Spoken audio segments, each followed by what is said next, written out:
புரட்சி தலைவர் எம்ஜிஆருடன் ஜோடியாக நடிப்பதற்கு அப்போது இருந்த முன்னணி நடிகைகள் பலரும் போட்டி போட்டனர்.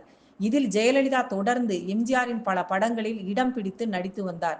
அதே சமயம் நடிகை சரோஜாதேவி அப்போது எம்ஜிஆருடன் நடிக்க போட்டி போடாவிட்டாலும் கூட தயாரிப்பாளர்கள், இயக்குனர்கள், விநியோகஸ்தர்கள் எல்லோருமே எம்ஜிஆர் சரோஜாதேவி ஜோடி ஒரு படத்தில் இணைந்து நடித்தால் ரசிகர்களிடம் நல்ல வரவேற்பு இருக்கும், படத்திற்கு நல்ல வியாபாரமும் ஆகும் என கணக்கிட்டு அந்த ஜோடியை வாண்டடாகவே படங்களில் சேர்த்தார்கள்.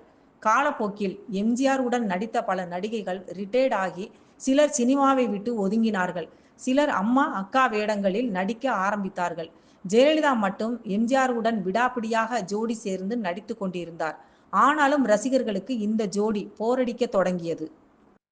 அந்த சமயத்தில் எம்ஜிஆர் உடன் ஜெயலலிதாவை ஜோடி சேர விடாமல் தடுப்பதில் வீரப்பன் ரொம்பவே உறுதியாக இருந்தார்.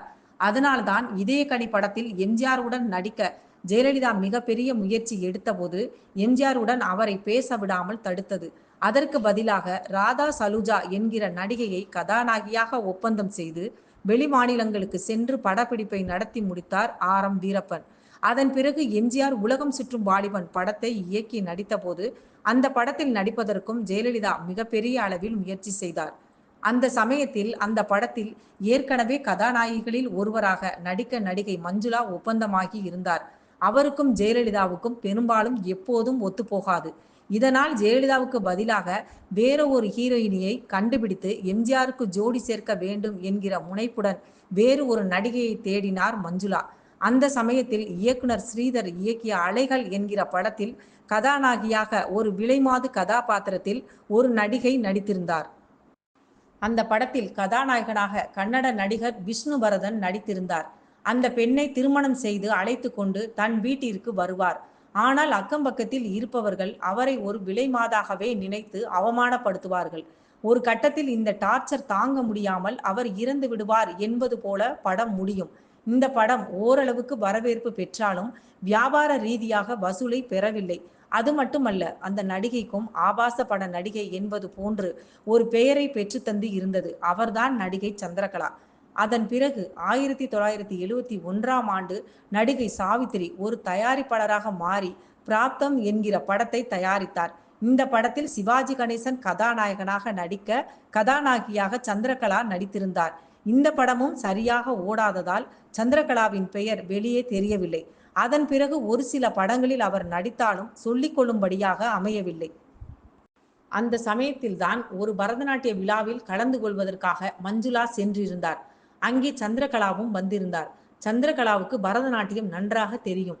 அவரை பார்த்த மஞ்சுளா, பேசாமல் இவரை எம்ஜிஆருக்கு ஜோடியாக்கி விடலாம் என முடிவு செய்து எம்ஜிஆரிடமும் இப்படி ஒரு அருமையான நடிகை இருக்கிறார், திறமையானவர், நாட்டியமாடக்கூடியவர் என்று சொல்ல, சரி வரச்சொல், ஆடிஷன் செய்து பார்ப்போம் என எம்ஜிஆர் கூறியுள்ளார். அதே போல ஆடிஷன் டெஸ்ட் வைத்ததில் சந்திரகலாவும் அந்த கதாபாத்திரத்திற்கு பொருத்தமாக தேர்வானார். ஆனால் இந்த தகவலை கேள்விப்பட்ட ஜெயலலிதா எம்ஜிஆரின் அலுவலகத்துக்கே வந்து சத்தம் போட்டாராம். ஆனால் எம்ஜிஆர் அதை பெரிதாக எடுத்துக்கொள்ளவில்லை. அதன் பிறகு ஜப்பானுக்கு சென்று படப்பிடிப்பு நடத்தினார் எம்ஜிஆர். இதைத் தொடர்ந்து ஜப்பானுக்கும் நேரில் சென்ற ஜெயலலிதா எம்ஜிஆரிடமும் ஜானகி அம்மையாரிடமும் தன்னை ஏன் கதாநாயகியாக ஆக்கவில்லை என்று கூறி சண்டை போட்டதாகவும் அங்கே சரியான உடன்பாடு ஏற்படாததால் வேறு வழியின்றி 4 நாட்கள் கழித்து மீண்டும் சென்னை திரும்பி விட்டதாகவும் அப்போது ஒரு தகவல் சொல்லப்பட்டது. இந்த படத்தின் படப்பிடிப்பு சிங்கப்பூர், மலேசியா, தாய்லாந்து, ஜப்பான் உள்ளிட்ட வெளிநாடுகளில் நடந்தது. ஜப்பானில் எக்ஸ்போ 70 கண்காட்சியில் உலகம் சுற்று வாலிபன் படத்தின் படப்பிடிப்பு நடந்தது. உலகம் அழகு கலைகளின் சுரங்கம் பாடலின் சில காட்சிகளை 30,000 பல்புகளை கொண்டு ஒளிவெள்ளம் பாய்ச்சப்பட்ட ஸ்விஸ் பெவிலியனில் எடுக்க எம்ஜிஆர் திட்டமிட்டார். அந்த சமயத்தில் ஒரு காட்சிக்காக ஒளிப்பதிவாளர் அழைக்கும் வரை எம்ஜிஆர், நடிகை சந்திரகலா, அசோகன், நாகேஷ் ஆகியோர் ஒரு இடத்தில் அமர்ந்திருந்தனர். அப்போது அவர்கள் அருகில் வந்த ஜப்பானியர் ஒருவர் மது மயக்கத்தில் இருந்தார். ஆர்வத்தோடு சந்திரகலாவின் உடையை கவனித்தார். திடீரென சில்மிசம் செய்யும் எண்ணத்துடன் சந்திரகலாவின் உடலை தொட்டுவிட்டார். ஜப்பானியரின் கை சந்திரகலாவின் உடலை தொட்ட மறுகணம் ஜப்பானியரை எம்ஜிஆர் பலமாக அறைந்து விட்டார். அவ்வளவுதான், சம்பந்தப்பட்ட நபர் கிறங்கி 10 சுற்றுகள் வரை சுற்றி விழுந்தாராம். இதில் ஜப்பானியர் அணிந்திருந்த கண்ணாடி தெறித்து விழுந்தது. நிதானத்துக்கு வந்த ஜப்பானியர் தனது தவறுக்கு வருத்தம் தெரிவிக்கும் வகையில் இரு கைகளையும் கோர்த்து இடுப்பு வரை முன்னோக்கி வளைந்து மன்னியுங்கள் என்று ஜப்பானிய மொழியில் சொல்லிவிட்டு பின்னோக்கி நகர்ந்து போய்விட்டார். இந்த தகவலை இந்த படத்தில் நடன இயக்குனராக பணியாற்றிய புலியூர் சரோஜா ஒரு நிகழ்ச்சியில் பகிர்ந்துள்ளார்.